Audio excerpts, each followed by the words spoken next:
Islamic بیانات اور motivation videos کے لیے ہماری چینل حافظ ایس ایم موٹیویشن کو سبسکرائب کریں۔ الحمدللہ رب العالمین والصلاة والسلام علی سید المرسلین وعلی آلہ وصحبہ اجمعین۔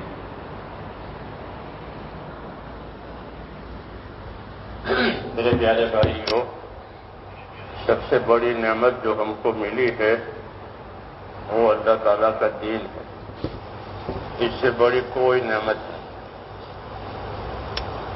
اس سے بڑی کوئی نعمت نہیں۔ ہم کو اللہ تعالیٰ نے دین دیا۔ حدیث شریف میں یہ ہے کہ جب اللہ تعالیٰ کسی کو کوئی نعمت دے تو اس نعمت کا اس کے اوپر اثر ہو، یہ اللہ کو پسند۔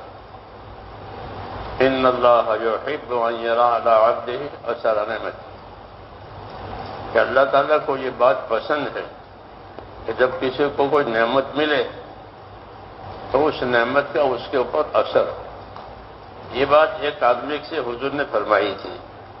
وہ حضور کی خدمت میں حاضر ہوا، میلا کچالا، بال بکھرے ہوئے، اس حال میں وہ حاضر ہوا۔ آپ نے فرمایا تمہارے پاس کپڑے نہیں ہیں، مال نہیں ہے؟ فرمایا میرے پاس بہت مال ہے، میرے پاس تو غلام ہے۔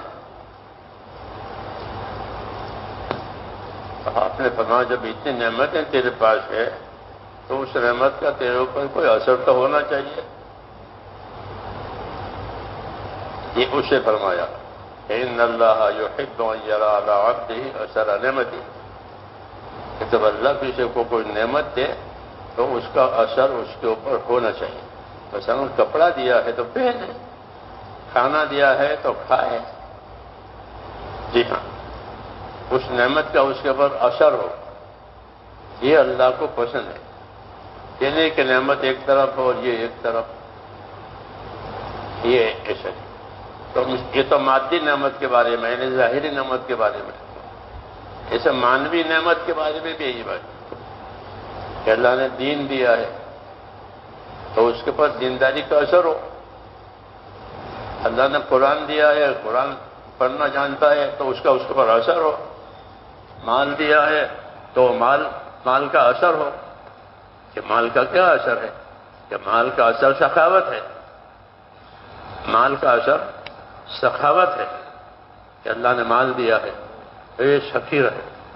حضور صلی اللہ علیہ وسلم ہجرت کر کے جب مدینہ پہنچے ہیں تو آپ نے مدینہ والوں کو سخاوت کی دعوت دی کہ سخی بنو،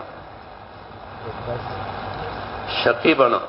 جاہلیت میں تو تم بہت مال لٹاتے تھے اور اللہ نے تم کو اسلام دیا ہے تو تم سخی بنو، کیونکہ مال کا یہ اثر ہے، مال کا یہ اثر ہے کہ سخی بنے، خود بھی کھائے، دوسروں کو بھی کھلاوے۔ تو آپ نے ان کو سخاوت کی دعوت دی۔ تو اس سخاوت کی دعوت پر مدینہ منورہ کے لوگوں نے اپنے باغوں میں جگہ جگہ راستے کھول دیے تاکہ کوئی آنے والا اندر آوے، کھانا کوئی چاہے، پانی پیے۔ باغوں میں یہ چیزیں ہوتی ہیں جگہ جگہ، ورنہ تو ان کے چاروں طرف باڑھ ہوتی تھی، اسے حائط کہتے ہیں۔ کبھی وہ مٹی کی ہوتی تھی،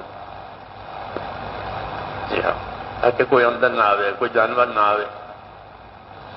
اب جب یہ دعوت آپ نے دی سخاوت کی تو لوگوں نے جگہ جگہ وہ دیواریں توڑ دی تاکہ کوئی مسافر کوئی بھی کہیں سے آنا چاہے، باغ میں کھانا کا چاہے، پانی پینا چاہے تو، تاکہ نعمت کا اثر ظاہر ہو۔ تو یہ بھی ایک بات ہے کہ اللہ نے کسی کو کوئی نعمت دی ہے تو وہ نعمت کا اثر نشان اس کے اوپر ظاہر ہونا چاہیے۔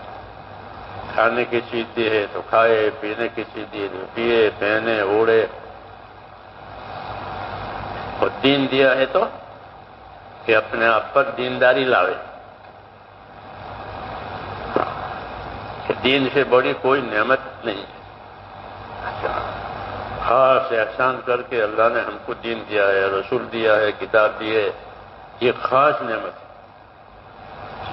لقد من اللہ علی المؤمنین اذ بعث فیہم رسولا، اللہ نے مسلمانوں پر خاص احسان کیا ایوب کا، جو تو سب کے لیے ہے، لیکن ان پر کے لیے خاصوں کا یہ فائدہ اٹھائیں گے، کافر تو انکار کریں گے، تو اس لیے ان کا کہ تمہارے ساتھ خاص احسان کا معاملہ یہ کیا ہے کہ اللہ نے تم کو دین دیا ہے،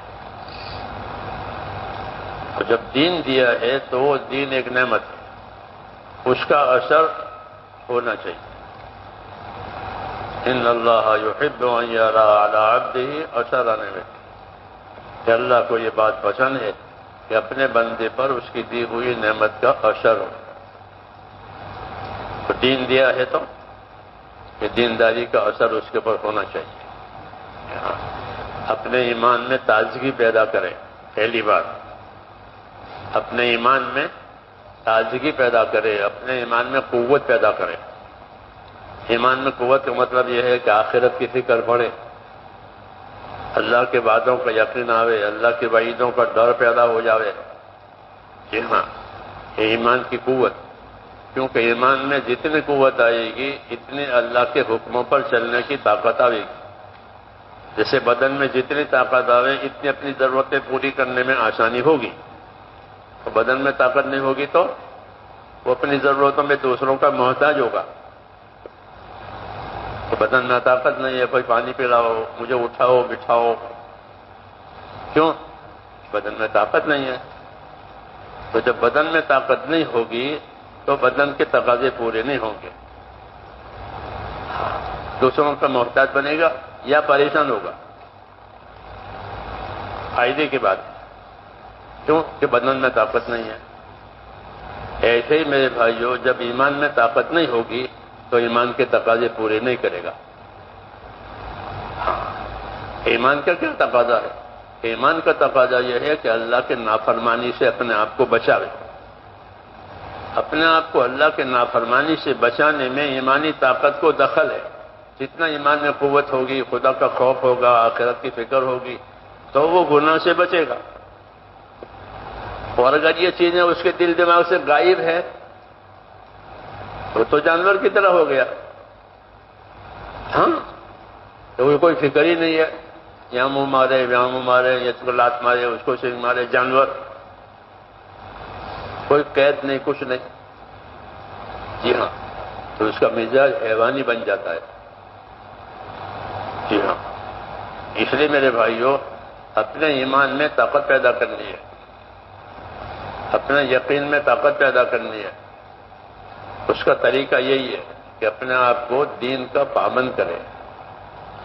دینی اعمال جتنے ہوں گے، دینی محنت جتنی ہوگی، سیکھنے کی، سکھانے کی، عمل کرنے کی، دوسروں کو دعوت دینے کی، دوسروں کو محنت کرنے کی، یہ اپنے اندر قوت پیدا کرتی ہے۔ ایسا کمانے کی محنت سے کمانے والا مالدار بن جاتا ہے، بنتا ہی نہیں بنتا، اس لیے تو کماتے، اس لیے تو محنت کرتے۔ تو کمائی کی محنت سے کمانے والا مالدار بن جاتا ہے، پھر وہ راحت سے زندگی گزارتا ہے، مالدار ہو گیا۔ ایسے یہاں بھی ہے کہ ایمان کی محنت سے، ایمان کے اعمال کی پابندی سے اندر ایک قوت پیدا ہوتی ہے۔ اسے حکم ہے کہ جو عمل کرو پابندی سے کرو، جیسے اینٹ پر اینٹ، اینٹ پر اینٹ، یہ تو یہ صحیح ہے، اور ایک دن دیوار پوری ہو جائے گی، لیکن 2-4 دن یہ کام کیا پھر چھوڑ دیا تو یہ مکان کب بنے گا، یہ کب رہے گا اندر؟ ہاں، اس لیے دین میں ایک حکم ہے کہ اپنے آپ کو دین کے کام میں لگاؤ اور دین کے کاموں کو پابند کرو، کہ جس کام کو شروع کیا ہے اس کو آخر تک لے جاؤ۔ حضرت علی رضی اللہ تعالیٰ عنہ یہ کہتے تھے کہ تسبیح فاطمہ کہ میں نے سنی حضور سے کہ 33 مرتبہ سبحان اللہ، 33 مرتبہ الحمدللہ، 34 مرتبہ اللہ اکبر ہے، اس کو تسبیح فاطمہ کہتے ہیں۔ یہ 6 وقت پڑھی جاتی ہے، 5 نمازوں کے بعد، اور کب؟ کہ سونے سے پہلے 6 مرتبہ پڑھی جاتی ہے۔ فرماتے تھے کہ جب سے میں نے یہ سنی ہے میری یہ تسبیح فاطمہ کبھی فوت ہی نہیں ہوئی۔ حالانکہ سب جانتے ہیں کہ وہ فرض نہیں ہے۔ یہ تسبیح فرض ہے؟ فرض تو یہ 5 ہے، کلمہ، نماز، روزہ، زکات، یہی فرض ہے۔ جی ہاں، یہ فرض نہیں ہے۔ وہ یہ جانتے تھے مسئلہ کہ یہ فرض نہیں ہے، لیکن ہم کو ایک رہبری دی ہے کہ اس کو پڑھو، اس کو پڑھو۔ تو کہا جب سے میں نے سنی ہے یہ کبھی فوت ہی نہیں۔ کسی نے سوال کر دیا، ہوتے ہیں لوگ پوچھنے والے، کیا فلاں موقع پر میدان جنگ میں تھے اور بڑا زبردست وہ میدان تھا گرم دشمنوں میں، اس رات کیا کیا تھا؟ کہ اس رات بھی پڑی تھی۔ اس رات میں بھی پڑی تھی جب کہ دشمنوں کے نرغوں میں تھے، اس رات بھی پڑی تھی تسبیح فاطمہ۔ یہ مثال ہے، اس سے زندگی بنتی ہے، کبھی کرے کبھی نہ کرے، تو یہ تو کھیل ہو گیا۔ جیسے کھلاڑی کا جی چاہتا ہے تو کھیلتا ہے، اور جی نہیں چاہتا تو کہ نہیں کھیلتا، میرے تم کھیلو۔ یہ دین کو کھیل بنانا ہوا، کہ اپنے دین کو کھیل بنایا۔ کھیل کیا جائے؟ بے مقصد کیا۔ کھیل بنانے کے مطلب ہے کہ اس کو اپنا مقصد نہیں بنایا، ہوا ہوا نہیں ہوا نہیں ہوا، ایسا نہیں ہے، ایسا نہیں ہے۔ کہ دین تو کھانے پانی سے بھی زیادہ ضروری ہے۔ کہ کھانا نہیں ملا، پانی ملا تو بھوکا مر جائے گا، تو شہید مرے گا، لیکن بے دین مرے گا تو بے دین مرے گا تو گردن پکڑی جائے گی۔ بھوک پیاس میں مسلمان مر جاوے تو اس کو اس کی بھوک پیاس کا ثواب ملے گا کہ بھوک سے پیاس سے موت آ گئی، مصیبت میں مرا، تو مصیبت مسلمان کو ایمان کی وجہ سے رحمت بنتی ہے۔ جی ہاں، کوئی بھی مصیبت آوے اس کے اوپر تو وہ اس کے ایمان کی وجہ سے وہ رحمت بنتی ہے، گناہ معاف ہو جاتے ہیں، یا گناہ نہیں ہے تو وہ مصیبت کا ثواب ملتا ہے۔ تو مصیبت مسلمان کے لیے اوپر سے مصیبت ہے، اندر سے رحمت ہے، اس کا ایمان کی یہ برکت ہے۔ تو بھوکا پیاسا مر گیا تو اس کو بھوک پیاسا ثواب ہے، لیکن بے دین مر گیا تو بڑا مسئلہ ہوگا، بڑا مسئلہ ہوگا۔ اس لیے جو دینداری، جو دین ان کو اللہ تعالیٰ نے دیا ہے اس کا ہم پر اثر ہونا چاہیے۔ جیسے نعمت کا اثر میں نے کہا نا کہ جو نعمت ملی تو نعمت کا اثر ہمارے اوپر ہو، تو اس اثر کا یہ مطلب ہے دین دیا ہے تو ہمارے اندر دینداری کہ دین کو سیکھیں، دین کو سکھائیں، دین کو پوچھیں، پوچھنے کے بعد پوچھیں، سیکھنے کے بعد سیکھیں، تو زندگی عمل پر آئے گی۔ اور یہ بات نہیں ہوگی تو زندگی بہہ جائے گی، جو تو پانی ہے بہہ رہا ہے روز روز، اسے قابو میں نہیں ہے۔ جی ہاں، اس لیے اس کو غنیمت سمجھنا ہے کہ زندگی میں دین آوے۔ ہاں، ایمان کی مجلسوں میں بیٹھنا، ذکر کی مجلسوں میں بیٹھنا، اس سے ایمان کو طاقت ملتی ہے، اور ایمان کو طاقت ملنے کی وجہ سے وہ اپنے آپ کو گناہ سے بچا لے گا۔ ہاں، ایمان کی طاقت کی وجہ سے گناہوں سے آدمی بچتا۔ جب تک مسلمانوں میں ایمان کی طاقت نہیں پیدا ہوئی تھی، اللہ تعالیٰ نے حرام چیزوں کو ان پر حرام نہیں کیا تھا۔ لوگ شراب پی کر کے نماز میں آتے تھے تو ان کو نہیں کہا مت پیو، کیونکہ جب تم شراب پیو نشا کا اثر ہو تو نماز مت پڑھو، کیوں کہ ان کے اندر ابھی حرام سے بچنے کی طاقت نہیں آئی تھی، ان کا ایمان ابھی کچا تھا۔ جب ان کے ایمان میں پختگی آئی، پکا ہے، پھر یہ چیزیں بند حرام، ورنہ وہ ان میں تو ایمان تھا۔ عائشہ صدیقہ فرماتی تھی اللہ پہلے سے اللہ کہتا کہ شراب حرام ہے، زنا حرام ہے، تو کوئی بھی نہیں بچتا، کیوں کہ ان میں بچنے کی طاقت ہی نہیں تھی ایمان میں۔ کہ گناہوں سے بچنے کے لیے ایمان کی طاقت چاہیے، فرائض کو ادا کرنے کے لیے بھی ایمان کی طاقت چاہیے۔ ایمان میں طاقت ہوگی تو فرض ادا کرے گا، سردی ہوگی تو بھی نماز پڑھے گا، گرمی ہوگی تو بھی نماز پڑھے گا، جی ہاں بیمار ہوگا تو بھی نماز پڑھے گا، کیوں؟ اس کے ایمان میں طاقت ہے۔ تو وہ حالات کے مقابلے میں دین پر چلنے کے لیے ایمانی طاقت ہوتی ہے۔ اگر ایمانی طاقت نہیں ہے تو وہ حالات کے مقابلے میں دین پر نہیں چل سکے گا، بلکہ وہ حالات کی وجہ سے ہار جائے گا۔ ہاں دیکھو تو حالت اچھی نہیں ہے، حالت اچھی جیسے آج کل ہو رہا ہے، ہاں کہ حالات کی وجہ سے ہار گئے۔ یہ کیوں؟ کہ ان کے ایمان میں قوت نہیں ہے۔ اپنی ضرورتوں کے لیے حالات کو نہیں دیکھتے لوگ، دیکھتے ہیں اپنی ضرورتوں کے لیے، سردی ہو گرمی ہو، ہاں اپنی ضرورت پر کرے، یہ ضرورت کا تقاضا ہے، ایسے دین کا تقاضا ہے۔ اس لیے اپنی دینداری کو مضبوط کرنے کی ضرورت ہے، خاص طور سے یہ زمانہ، یہ وہ زمانہ ہے کہ جہالت پھیل جائے گی، حدیثوں میں ہے جہالت پھیل جائے گی، کسی کو کوئی پرواہ نہیں، ہاں جہالت پھیل جائے گی، مال بڑھ جائے گا، حدیثوں جہالت پھیل جائے گی، مال بڑھ جائے گا، ہاں تو پھر آدمی پھنس جائے گا مال کی وجہ سے، کیوں؟ جہالت کی وجہ سے ذمہ داری کی خبر نہیں ہے، جاہل ہے۔ جاہل اس کو کہتے ہیں جس کو حقوق کی خبر نہ ہو، اس کو جاہل کہتے ہیں۔ یہ نہیں کہ پڑھا لکھا نہیں ہے، اور وہ نہیں، بلکہ جس کو اپنے اوپر کیا کیا حقوق ہیں اس کی خبر نہ ہو، اس کو دین میں جاہل کہتے ہیں۔ ہاں یہ جاہل آدمی ہے، اس کو خبر نہیں اللہ کا کیا حق ہے، رسول کا کیا حق ہے، کتاب کا کیا حق ہے، ایسی خبر نہیں ہے۔ جیسے آج ہے کہ لوگ دین سیکھتے نہیں ہیں تو ان کو حقوق کی کوئی خبر نہیں، اس لیے دین سیکھنا ضروری ہے کہ دین سیکھیں، دین کی محنت پر اپنے آپ کو لگائیں تاکہ ایمان پر زندگی گزرے، یہ پہلی ضرورت۔ حضرت عمر فرماتے تھے کہ جیسی زندگی گزارو گے ویسے مرو گے، جیسے مرو گے ویسے اٹھو گے، یہ سب کے لیے ہے۔ اس لیے میرے بھائیوں یہ کوئی معمولی باتیں نہیں ہیں، یہ بہت ضروری بات ہے کہ اپنے آپ کو دیندار بنانا، اپنے ماحول کو دیندار بنانا، اپنے اہل و عیال کو دیندار بنانا۔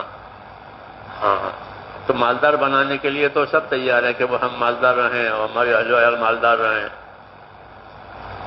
یہ تو عام ہے، ہاں لیکن یہ چیز اصلی نہیں ہے۔ مال سے اتنا نفع ہوگا جتنا اللہ نے لکھا ہے، چاہے لاکھ ہو، 1.5 لاکھ ہو، کروڑ ہو، لیکن جتنا اللہ نے لکھا ہے اتنا ہی اٹھائے گا فائدہ، باقی تو سنبھال کے رکھے گا۔ ہاں سنبھالنے والا ہے، اس چوکیدار ہے، چوکیدار ہے مال کا، اس لیے اس کو نادان کہا ہے کہ جو مالدار بننے کے لیے مال جمع کرے تو اس کے اندر عقل نہیں ہے، یہ حدیث میں ہے۔ مالدار بننے کے لیے مال جمع کرے تو کہ اس میں عقل نہیں، یہ جمع کرنے کی چیز ہی نہیں ہے، یہ تو خرچ کرنے کی چیز ہے۔ مال یہ تو خرچ کرنے کی چیز ہے، جمع کرنے کی چیز ہی نہیں ہے۔ ہاں تو قرض، اس لیے اللہ تعالیٰ نے مال میں حقوق بتائے ہیں بہت سارے، ہاں فرض حقوق، واجب حقوق، مستحب حقوق، کیونکہ یہ قرض کرنے کے لیے اس کو اسی لیے پیدا کیا ہے، یہ زندگی کا سہارا ہے مال، کہ مال زندگی کا سہارا، حدیث شریف میں کہ مال زندگی کا سہارا ہے۔ بہت سی آفتیں مصیبتیں مال کی وجہ سے ٹل جاتی ہے، ہاں راحت آ جاتی ہے۔ نعم المعونہ حدیث شریف میں کہ مال بہترین سہارا ہے، تو اس سے حاجت پوری ہو جاتی ہے، راحت ملتی ہے، حقوق ادا ہوتے ہیں، اس کے لیے اس کو پیدا کیا ہے، اس لیے پیدا کہ جمع کر کے رکھے ہو، اس اس لیے ہمارے دین میں اصل دینداری ہے. جب دینداری ہوگی تو یہ ساری باتیں سامنے ہوگی کہ بھائی یہ مال ہے، یہ تندرستی ہے، یہ فرصت ہے، یہ تندرستی سے فائدہ اٹھاؤ، فرصت سے فائدہ اٹھاؤ، مال سے فائدہ اٹھاؤ. یہ نہیں کہ تندرستی، فرصت، مال اسے عیش کرو. کہ منع ہے، عیش کرنا منع ہے. ایاک والتنعم، خبردار عیش پرست نہ بنو. یہ کہا کیونکہ عیش پرست بنیں گے تو کوئی حق ادا نہیں ہوگا. جی ہاں، بلکہ جس وقت میں جو حکم ہے وہ پورا کرنا ہے. جس وقت میں جو اللہ کا حکم ہے وہ پورا ہو جائے. اس کو بندگی اور عبادت کہتے ہیں. عبادت کے لیے پیدا کیا ہے کہ جس وقت میں جو حکم ہو وہ پورا ہو. اس لیے ہم اپنا مزاج یہ بنائیں کہ ہمارا مزاج عبادت کا بنے، اطاعت کا بنے، ذکر کا بنے، اللہ کے ذکر کرنے والی، علم کا مزاج کہ دین سیکھنے والی بنے. تو یہ کمیاں دور ہو جائیں گی. جی ہاں، یہی مقصد ہے ان مجلسوں کا، اس ماحول کا، تاکہ زندگی کی ذمہ داریاں پوری ہو جائیں اور جو کمی ہے وہ نکل جائے. اس لیے روزانہ کچھ نہ کچھ سیکھنا اور اپنے آپ کو اپنے عملوں کا پابند کرنا. جو عمل شروع کیا ہے اسے آخر تک لے جاؤ. جیسے میں نے غزالی نے کہا کہ یہ تصویر فاطمہ کہ جب سے میں نے سنی ہے وہ کبھی فوت ہی نہیں ہوئی. حالانکہ وہ کوئی واجب نہیں ہے، مستحب ہے. ایک عمل ہے، ایک عمل ہے کہ اس کو ہاتھ پر لیا تو اس کو آخر تک چلایا. یہی طریقہ ہے. ایسا ہی کریں گے انشاءاللہ. ہاں، اور یہ رمضان میں اس کی مشق ہو جاتی ہے. ہاں کہ رمضان اچھا گزرتا ہے تو سارا سال اچھا گزرے گا. اس لیے رمضان میں اس کی مشق کریں. پر آج جمعہ ہے، آج شب جمعہ ہے. شب جمعہ برکت کی رات ہے. اس میں اللہ سے مانگیں، اللہ سے دعائیں مانگیں. ہاں، جمعہ کا دن بھی برکت والا ہے. ہاں، جمعہ کے دن کی برکتیں حاصل. جمعہ کے دن میں فضیلت بڑھ جاتی ہے کہ ایک عمل جمعہ کی وجہ سے وہ 70 گنا بڑھ جاتا ہے. 1 روپیہ خیرات کرو تو جمعہ کے دن کی وجہ سے 70 کا ثواب ملے. ہاں، اس قسم کی فضیلت کی چیزوں کو یاد کرنا چاہیے. ہاں، تاکہ اس موقع کے جو اعمال ہیں وہ ادا ہو جائے. کہ جمعہ کے دن کی نیکی 70 گنا یا 70 گنا ہو جائے. تو اسی بھی قدر کریں. جمعہ کے دن زیادہ درود شریف پڑھیں. حدیثوں میں کہ جمعہ کا دن مبارک دن ہے، میرے اوپر درود شریف زیادہ بھیجا کرو. ہمارے حضرت بعض حضرات کہتے ہیں ہمارے کم سے کم جمعہ کے دن 300 مرتبہ درود شریف پڑھ لینا چاہیے. ہمارے بعض حضرات یہ تلقین کرتے تھے کہ جمعہ کے دن 300 مرتبہ درود شریف پڑھیں. زیادہ کی حد یہ ہے، ادنا حد. اور بھی دوسرے نوافل ہیں، صلاۃ التسبیح ہیں، یہ چیزیں یہ پڑھیں. اس کو جی ہاں، فرائض بھی ادا کریں، نوافل بھی پڑھیں. جی ہاں، اس سے دینی مزاج بنتا ہے. اس سے دینی مزاج بنتا ہے. ورنہ تو کھانا پینا زندگی پوری ہو جائے گی کھا پی کر. تو ایسے مبارک موقعوں کی فائدہ اٹھائیں. کہ شب جمعہ ہے، سورہ دخان جمعہ کے دن پڑھنے والا، جمعہ کی شب میں کوئی پڑھے تو صبح اس کی مغفرت ہو جائے گی. یہ فضائل ہے. فضائل کو اس لیے یاد کرنا ہے تاکہ موقع کا عمل قابو میں آ جائے. جی ہاں، اس لیے فضائل سنائے جاتے ہیں کہ اگر فضائل یاد ہوں گے تو موقع کا عمل قابو میں آئے گا. اس لیے فضائل سنائے جاتے ہیں، فضائل پڑھے جاتے ہیں. کیونکہ یہ اس کا درجہ پہلا ہے کہ پہلے فضیلت معلوم ہو جائے تو شوق پیدا ہوگا. شوق ہوتا عمل کرے گا تو طریقہ معلوم کرے گا. تو پھر شریعت پر عمل ہوگا. کیونکہ شریعت طریقوں کا نام ہے. شریعت طریقوں کا نام ہے. لیکن شوق ہی نہ ہو تو طریقوں پر کہاں جائے گا؟ عمل ہی نہیں ہے. اس لیے فضائل سنائے جاتے ہیں، فضائل یاد بھی کیے جاتے ہیں تاکہ عمل کا شوق پیدا ہو. جب شوق پیدا ہو تو طریقہ پوچھے گا کہ صلاۃ التسبیح پڑھنے کا کیا طریقہ ہے؟ صلاۃ التسبیح پڑھ کر کیا دعا مانگنی چاہیے؟ ہاں، تو شوق پیدا ہو تو یہ چیزیں پیدا ہوتی ہیں. اس لیے شوق بھی پیدا کرنا ہے. جی ہاں، شوق بھی پیدا کرنا ہے کہ شوق کی وجہ سے عمل آسان ہو جاتا ہے. پھر بوجھ نہیں ہوتا. کچھ کو شوق ہے تو شوق پیدا کرانے کے لیے اللہ نے فضائل بتائے ہیں، برکتیں بتائی ہیں. جب وہ جان میں ہوگی تو عمل ہوتے رہیں گے اور بوجھ نہیں پڑے گا. اس لیے یہ دن خاص طور سے رمضان کے ہیں، اس سے اللہ تعالیٰ سے خوب مانگیں کہ اللہ تعالیٰ اسے ہمیں پورا نفع پہنچا اور کوئی چیز کوئی وقت بھی ہمارا ضائع نہ کریں گے انشاءاللہ. اللهم صل وسلم وبارك على سيدنا محمد النبي الأمي وآله وصحبه أجمعين. اللهم ألهمنا مراشد أمورنا وأعذنا من شرور نفوسنا. اللهم وفقنا لما تحب وترضى واجعل آخرتنا خيرا من الأولى. اللهم سلمنا لرمضان وسلم رمضان لنا. اللهم إنك عفو تحب العفو فاعف عنا. ربنا آتنا في الدنيا حسنة وفي الآخرة حسنة وقنا عذاب النار. وصلى الله تعالى على خير